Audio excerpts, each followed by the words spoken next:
pour lutter contre ce phénomène, vous venez de l'expliquer, vous vous mobilisez avec 3 autres, élus de l'Essonne. Vous organisez, je crois, notamment des rencontres et des activités qui associent, les enfants issus de quartiers, rivaux. Et cet été, et je crois que c'est une première, vous avez organisé une colonie de vacances dans l'Indre avec 40 enfants originaires, de ces 4 villes d'Essonne.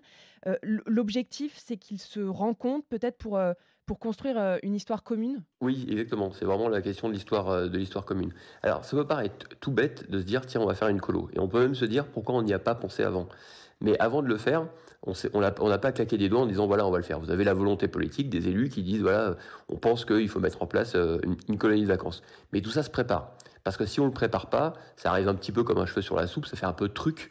Or nous, on veut vraiment travailler sur le fond, sur le temps long, planter des graines. Je vous dis qu'elles prennent le temps de pousser au fur et à mesure, du temps. Et donc, en fait, toute l'année, qui vient de se dérouler, en fait, les services jeunesse, les services, enfance éducation ont passé du temps ensemble, les gamins ont passé du temps ensemble et on va dire que, la consécration de cette année-là a été la colonie de vacances. Mais auparavant, au préalable, les gamins des centres de loisirs ont passé du temps ensemble dans les différentes communes pour, déjà apprendre à se connaître et ensuite effectivement, l'organisation de la colonie de vacances. Et nous sommes, justement ce matin, avec une des animatrices, de ce séjour, Délicia Souka. Bonjour. Bonjour. Vous êtes, l'animatrice référente de cette, colonie de vacances. Comment ça s'est passé cette colonie de vacances? Alors le séjour, comme il a été expliqué, c'était une finalité en fait. Donc on a commencé par des rencontres d'un après-midi, ensuite une journée et on a évolué sur des veillées, des nuitées. Donc on a commencé tout doucement pour que les enfants fassent connaissance, qu'ils apprennent à être ensemble, qu'ils apprennent à jouer ensemble. Et du coup, le séjour s'est très très bien déroulé. Les enfants ont entre 9 et 13 ans. Est-ce que dès le plus jeune âge, vous voyez ces rivalités?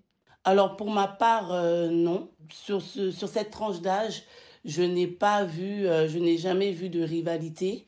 Ce qui est sûr, c'est que lorsqu'on a commencé les rencontres, c'était pas du tout facile pour les enfants de se mélanger justement. Chacun restait de son côté en fait. Chaque groupe restait de son côté, très timidement, mais on ne sentait pas une rivalité. C'était juste parce que, bah, pas l'habitude d'être ensemble, on ne se connaît pas et voilà, l'ignorance, crée des barrières. Donc notre rôle à nous, animateurs, c'était justement de pouvoir, créer ce mélange-là, à travers des jeux, à travers des animations.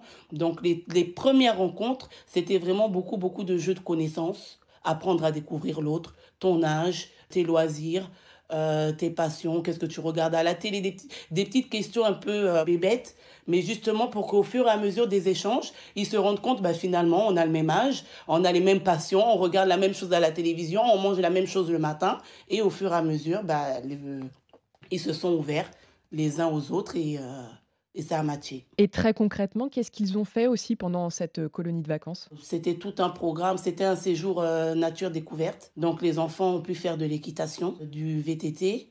On avait une journée au zoo de Beauval et une journée dans un parc aquatique. Et à chaque fois, c'était, par petits groupes mixtes, en fait, où il y avait des enfants de différentes, communes qui étaient mélangés, y compris dans les chambres, y compris pour toutes les activités.